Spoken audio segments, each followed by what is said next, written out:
Structure की बात कर रहे थे, तो ये स्ट्रक्चर है, इसको बोलते हैं हम पिरामिडल स्ट्रक्चर। ठीक है, अब नेक्स्ट है इसका बेसिक करेक्टरिस्टिक्स ऑफ हाइड्राइड्स है ये, करेक्टरिस्टिक्स ऑफ बेसिक करेक्टर। अब all the hydrides have the one lone pair of electron on their central atom, so they act as Lewis bases. Lewis bases क्या होते हैं? जो electron क्या करते हैं? डोनेट करते हैं, उनको क्या बोलते हैं हम? Lewis bases. ठीक है, लुईस बेस एक्ट करते हैं ऑल द एटम। बट अब बेसिक करेक्टर कैसे इसमें इंक्रीज करता है और डिक्रीज करता है, ये हम देखते हैं। बेटा इसमें भी सेम है, डाउन द ग्रुप जाते हैं, बेसिक करेक्टर क्या होता है? डिक्रीज होता है। बेसिक करेक्टर किस पे डिपेंड करता है? जितना स्मॉल साइज होगा उतनी क्या होगी? डेंसिटी ज़्यादा होगी, इलेक्ट्रॉन का भार ज़्यादा होगा, और जिसके पास ज़्यादा इलेक्ट्रॉन का भार होगा वो ईजिली अपने इलेक्ट्रॉन जो क्या है वो दे देगा, डोनेट कर देगा वो अपने इलेक्ट्रॉन। स्मॉल साइज होने से डेंसिटी ज़्यादा हो जाएगी, मीन्स इलेक्ट्रॉन्स का भार वहाँ पर ज़्यादा हो जाएगा, वो इलेक्ट्रॉन को ईजिली डोनेट कर देगा। बट जैसे जैसे साइज इंक्रीज होता जाएगा, डेंसिटी क्या हो जाएगी? डिक्रीज हो जाएगी। ठीक है, साइज इंक्रीज हो गया, डेंसिटी क्या हो गई? डिक्रीज हो गई। डिक्रीज होने से जो वो इलेक्ट्रॉन है वो ईजिली डोनेट नहीं करेगा, तो बेसिक करेक्टर क्या हो जाएगा? डिक्रीज। वैसे ही हम ग्रुप 15 की बात करते हैं, डाउन द ग्रुप जो बेसिक करेक्टर है वो क्या होता है? डिक्रीज होता है। क्यों होता है? साइज इंक्रीज हो जाता है, इलेक्ट्रॉन डेंसिटी डिक्रीज हो जाती है। इलेक्ट्रॉन डेंसिटी भी क्या हो गई? डिक्रीज हो गई। So density to donate the electron pair of the electron decreases, as a result basic character also decreases down the group. ठीक है, तो बेसिक करेक्टर भी समझ आ गया होगा आई होप सबको। उसके बाद आता है हमारे पास थर्मल स्टेबिलिटी। थर्मल स्टेबिलिटी किस पे डिपेंड करती है? Thermal stability of the hydrides of the group 15 element decreases as we move down the group. सीधी सी बात है, थर्मल स्टेबिलिटी कितनी जल्दी जो है वो हीट हो जाता है, हीट हो जाएगा कोई भी है। ये जो है ये वाला ट्रेंड फॉलो करता है NH3 have the more thermal stability 3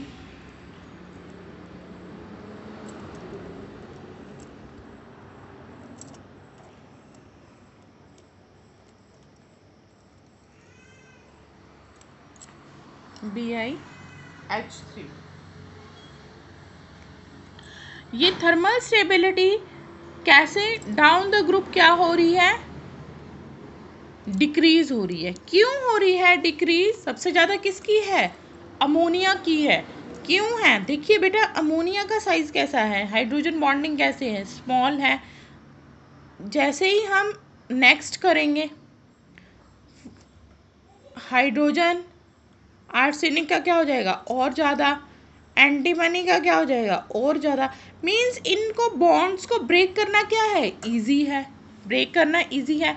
thermally means अब हम उनको हीटअप करेंगे जो ईजिली हीटअप हो जाएगा, ये थोड़ा टाइम लगेगा, बॉन्ड्स इनके ब्रेक होने में टाइम लगेगा।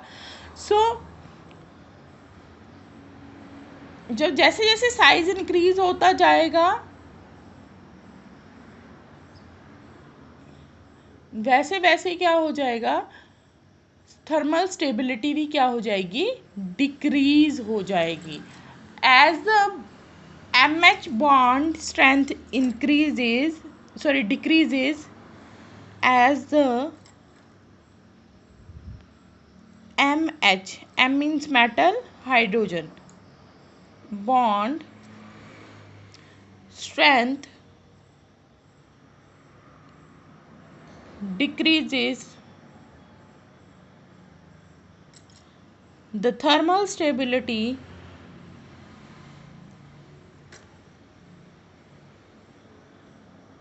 decreases। ठीक है, जैसे जैसे ये बॉन्ड की स्ट्रेंथ डिक्रीज होती जाएगी वैसे वैसे थर्मल स्टेबिलिटी भी क्या हो जाएगी, डिक्रीज हो जाएगी। ठीक है। नेक्स्ट है बेटा आपका reducing character. Reducing character means to donate the hydrogen. जैसे कि ये बनाया हुआ है, मैंने आपको बताया ये अभी, down the group reducing character क्या हो जाएगा, इंक्रीज हो जाएगा। डोनेट करने की टेंडेंसी क्या हो जाएगी, ज़्यादा हो जाएगी। क्यों ज़्यादा हो जाएगी, देखिए बेटा, down the group size increase होगा।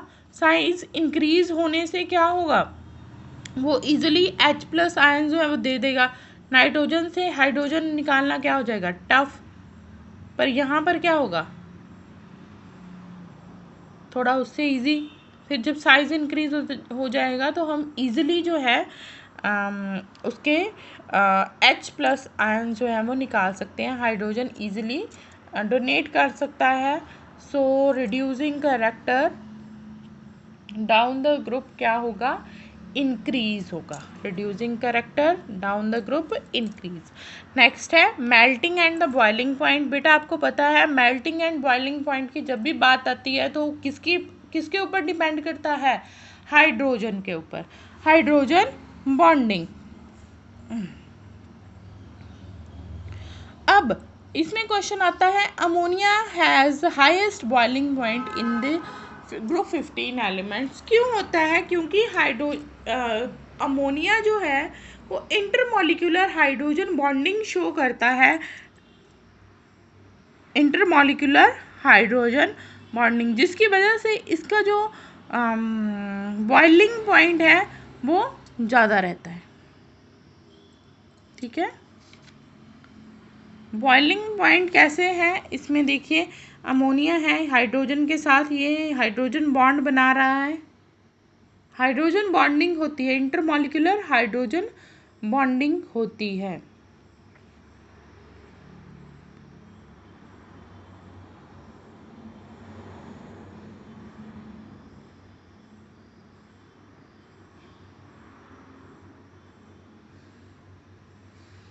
The abnormality high boiling point of ammonia is due to the tendency to form the hydrogen bond.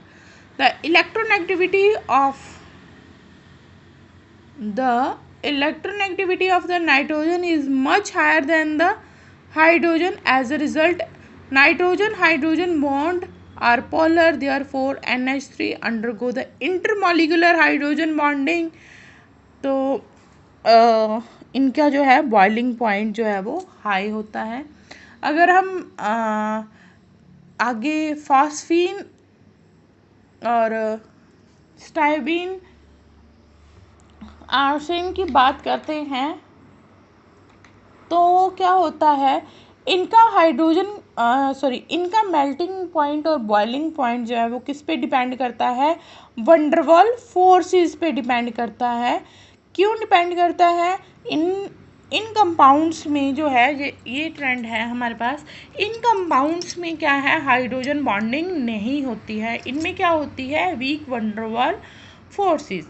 The van der Waals forces increases with the increase in the molecular size. क्या होता है बेटा, van der Waals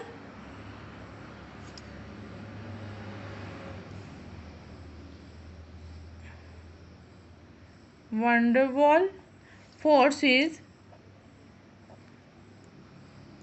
increases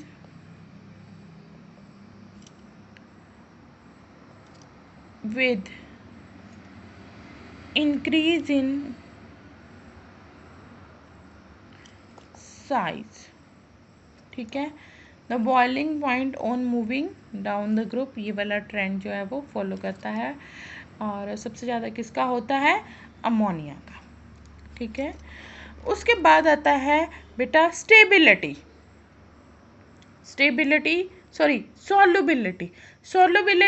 सीधी सी बात है, जिसमें hydrogen bonding होगी वो मोर सोल्यूबल होगा, जिसमें हाइड्रोजन बॉन्डिंग नहीं होगी वो क्या होगा, इनसॉल्युबल इन वाटर होगा। Ammonia is soluble in water because of the hydrogen bonding in ammonia. Next है बेटा फिजिकल स्टेट में बेटा ये क्वेश्चन जो है बहुत बार पूछा जाता है। Ammonia is a liquid but phosphine is gas at room temperature, why? सीधी सी बात है, देखिए हमारे पास जो अमोनिया है वो लिक्विड है, फॉस्फीन और आर्सिन जो है वो गैस है, बट एंड ये क्या बोलते हैं इसको, स्टाइबिन और बिस्मथाइन है जी, ये क्या है, लिक्विड है। अब इनका तो आ गया कि लिक्विड क्यों है, ये हाइड्रोजन की वजह से, और सॉरी हाइड्रोजन बॉन्डिंग में, bonding is the reason because hydrogen bonding is present in the ammonia. अब ये गैस क्यों है, क्योंकि इसमें नहीं है hydrogen, no hydrogen bonding. But आपके माइंड में ये क्वेश्चन तो आएगा कि इसमें हाइड्रोजन बॉन्डिंग नहीं है पर फिर भी ये क्या है, लिक्विड है, no hydrogen bonding but these are liquids. क्यों है, क्योंकि इनका down the group size increase हो गया, साइज इंक्रीज होने से वॉन डर वाल फोर्सेज इंक्रीज हो गई, सो दे वॉन डर वाल फोर्सेज इंक्रीज होने की वजह से जो मॉलिक्यूल्स हैं जो दूर दूर थे वो क्या हो जाएंगे, पास आ जाएंगे, तो वो क्या हो जाएंगे, एज ए लिक्विड एग्जिस्ट करेंगे। तो बेटा मैंने अभी सभी पॉइंट्स आपको केमिकल प्रॉपर्टीज़ के करवा दिए हैं। इसमें से अगर आपको कुछ भी समझ नहीं आया है तो आप प्लीज़ क्वेश्चन करिए और प्लीज़ इसके नोट्स बना लीजिए और प्लीज़ मुझे सेंड किया करिए अपने नोट्स बनाने के बाद। और कोई भी क्वेश्चन आपको नहीं पता चलता है, कोई डाउट्स हैं तो प्लीज़ पूछिए। Thank you.